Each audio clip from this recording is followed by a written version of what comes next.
Hello everyone, कैसे हैं आप सब। उम्मीद करता हूँ आप सब अच्छे होंगे। दोस्तों, अगर अभी तक आपने हमारे चैनल को सब्सक्राइब नहीं किया तो प्लीज़ सब्सक्राइब कर लीजिए, और अगर आपने हमारे चैनल को सब्सक्राइब कर लिया है तो उसके लिए थैंक यू।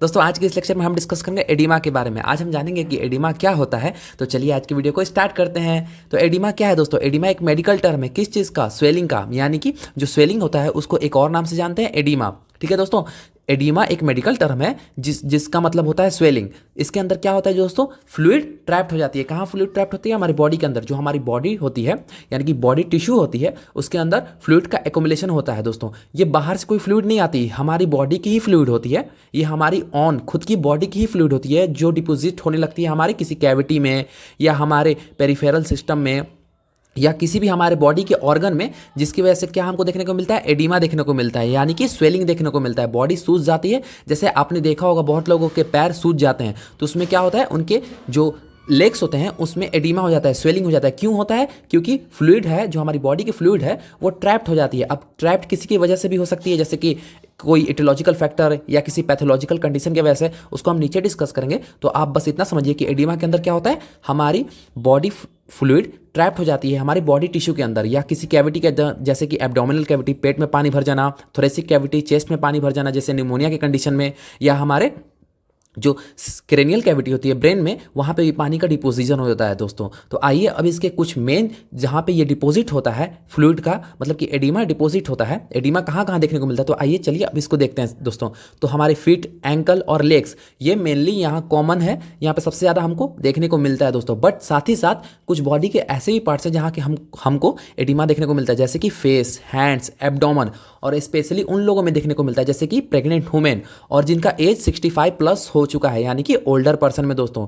क्योंकि ओल्डर पर्सन में मूवमेंट हैंड और लेग्स का बहुत कम होता है, जिसकी वजह से वहाँ पे एडिमा देखने को मिलता है। एक बहुत बड़ा कॉज है दोस्तों। अगर हम एक जगह बैठे रहेंगे, मतलब कि अगर हम हिलेंगे डुलेंगे नहीं, अपने मतलब बॉडी को मोशन नहीं रखेंगे, तो एडिमा होने के चांसेस बहुत ज़्यादा इंक्रीज हो जाते हैं दोस्तों। तो मैं उम्मीद करता हूं कि आप समझ गए होंगे एडिमा क्या होता है। तो चलिए आइए अब इसके कॉज को हम देखते हैं। तो सबसे पहले ग्रेविटी यानी कि गुरुत्वाकर्षण। तो इसमें क्या होता है कि अगर बहुत लंबे समय तक आप एक ही जगह पर खड़े हैं या बैठे हैं, तो उससे क्या होगा दोस्तों कि अगर आप मूवमेंट नहीं कर रहे हैं, तो आपका जो फ्लूइड है, यानी कि जो आपकी बॉडी फ्लूइड है, वो डिपॉजिट होने लगेगी, यानी कि एडिमा का फॉर्मेशन होने लगेगा। और कहाँ होगा? जैसे कि आपके आर्म्स में हो सकते हैं, लेग्स में हो सकते हैं और फीट में। अगर हम मोशन करेंगे तभी हमारा जो फ्लूइड है वो ट्रैप्ड नहीं होगा। लेकिन अगर हम मोशन नहीं करेंगे, अगर हम एक ही जगह बैठे रहेंगे बहुत लंबे समय तक या खड़े रहेंगे, क्योंकि हमारा बॉडी तो मूवमेंट कर नहीं रहा है, तो जिसकी वजह से जो फ्लूइड है वो अपने जगह से निकल के नहीं जाएगा, हमारे ब्लड वेसल्स में नहीं ट्रैवल करेगा और वो टिश्यू में डिपॉजिट होने लगेगा दोस्तों। अब अगर हम सेकेंड कॉजेज को देखें, तो weakening wall of your veins. जैसे कि हमारे वेंस होती हैं, जो लेग्स के वेंस होते हैं, सपोज कि ये लेग्स के वेंस हैं, इसके अंदर वॉल्स होती हैं। क्यों वॉल्स होती हैं?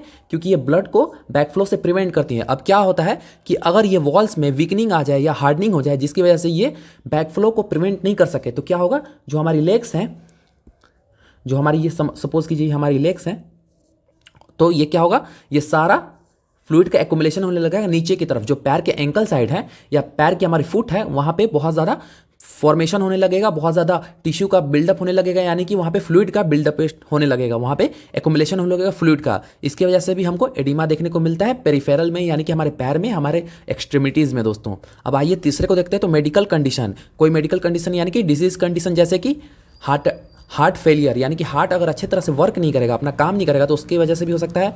लंग्स, लीवर, किडनी फेलियर में भी हमको क्या देखने को मिलता है? एडिमा देखने को मिलता है।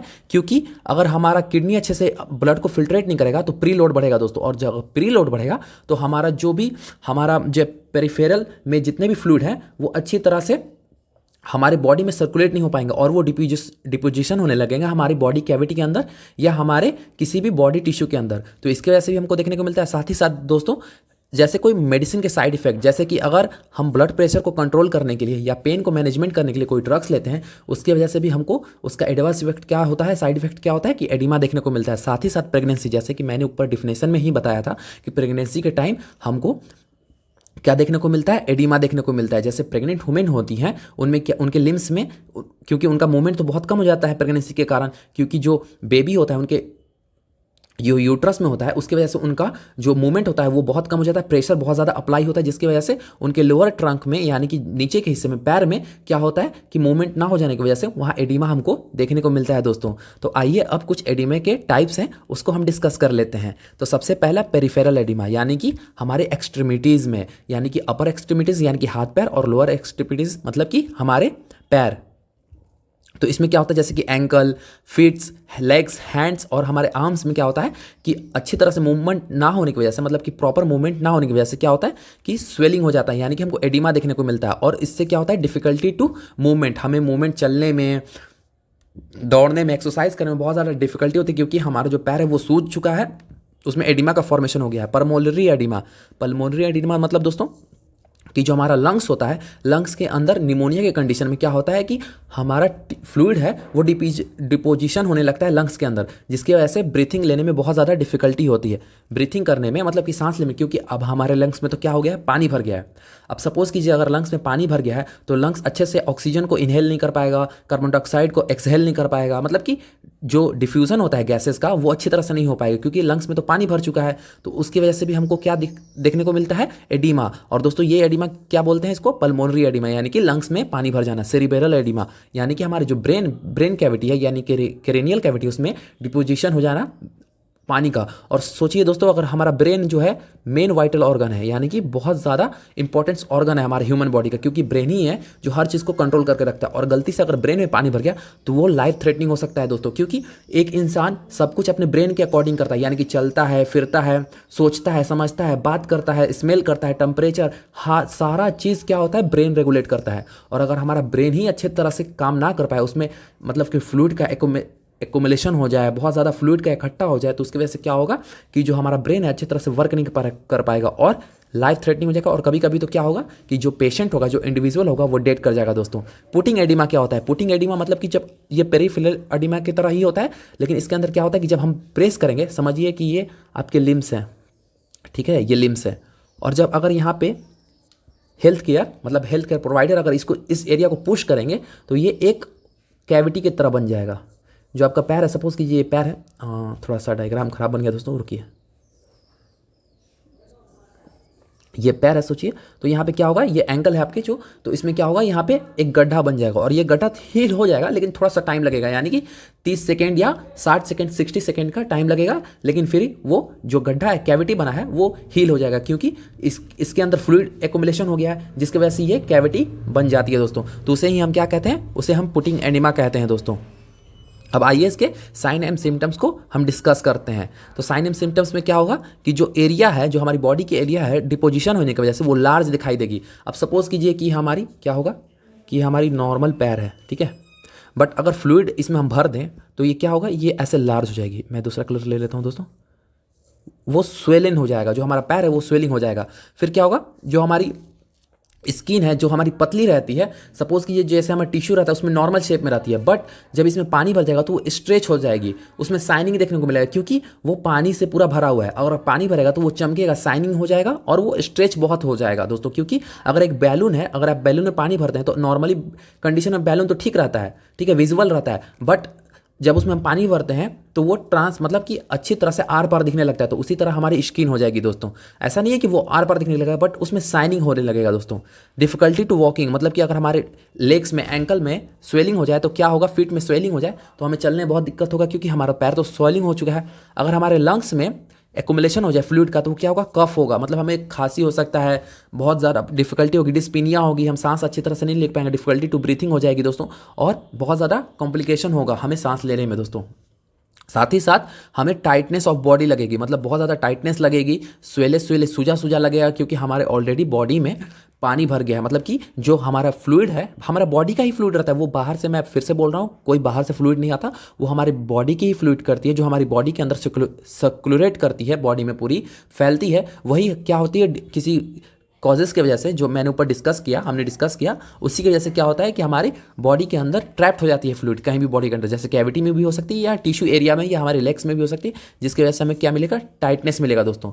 अब इसके कुछ डिग्रीज होते हैं, जैसे आपकी जब हेल्थ केयर प्रोवाइडर के पास आप टेस्ट करने के लिए जाएंगे एडिमा का, तो उसके कुछ डिग्रीज होते हैं। उस डिग्रीज को अगर जब ये हेल्थ केयर, जैसे मैंने ऊपर बताया कि लिम्स में अगर आपके 10 से मतलब 5 से 15 सेकंड के लिए अगर वो प्रेस करते हैं, पुटिंग टेस्ट करते हैं, तो उनको कुछ रिजल्ट देखने को मिलता है। उस रिजल्ट के आधार पर, मतलब कि उस रिजल्ट के अकॉर्डिंग हम समझते हैं कि कितना ज़्यादा एक्युमुलेशन हुआ है, कितना ज़्यादा फ्लूइड ट्रैप्ड हुआ है, और उसको एक हम मार्क देते हैं। जैसे कि ग्रेड 1 में अगर हम प्रेस कर रहे हैं, जैसे कि आप इस डायग्राम में देख सकते हैं दोस्तों, मैं इस डायग्राम के थ्रू आपको दिखाता हूँ। जैसे कि ये सपोज करिए कि कोई ऑर्गन है, ठीक है, ये पैर है समझिए उसका, ठीक है, किसी पेशेंट का ये पैर है जिसको स्वेलिंग हुआ है। अगर हम प्रेस करते हैं ग्रेड 1 में, तो क्या होता है, 2 mm का एक मतलब गड्ढा कैविटी बनता है। देखिए ये 2 mm का एक कैविटी बनता है। बट केस 2 में क्या होता है, ग्रेड 2 में क्या होता है कि अगर हम प्रेस करते हैं तो 3 से 4 mm का एक गड्ढा टाइप का, एक कैविटी टाइप का बनता है। बट ग्रेड 4 में क्या होता है कि जब 5 to 6 mm का एक कैविटी बनता है। देखिए ये कितना ज़्यादा है, ये कितना कम है पहले, फिर ये कितना ज़्यादा है, फिर उससे ज़्यादा ये है, और ग्रेड 4 में ये सबसे हाइयर होता है। मतलब इसमें तो दम पेशेंट को जल्दी से जल्दी ट्रीटमेंट की ज़रूरत होती है। ये होता है 8 mm का, इसको ग्रेड 4 में रखा गया है दोस्तों। आप इमेजिन देख सकते हैं इस इमेज के थ्रू कि इसमें कितना कम है, इसमें फिर उससे ज़्यादा है, फिर उससे ज़्यादा, और इसमें तो सबसे ज़्यादा है 8 mm में, मतलब मिलीमीटर में दोस्तों। तो वही चीज़ यहाँ पे लिखा हुआ है, जैसे कि ग्रेड 1 में 2 मिलीमीटर यानी कि mm, ग्रेड 2 में, यह सॉरी दोस्तों यहाँ ग्रेड 1 है, ये ग्रेड 2 में 3 to 4 mm, और ग्रेड 3 में 5 to 6 mm, और ग्रेड 4 में 8 mm पुट होता है। मतलब कि एक गड्ढा कैविटी बनता है दोस्तों। देखिए ये एक डायग्राम है जिसमें आप अच्छी तरह से देख सकते हैं कि एडिमा कैसे होता है।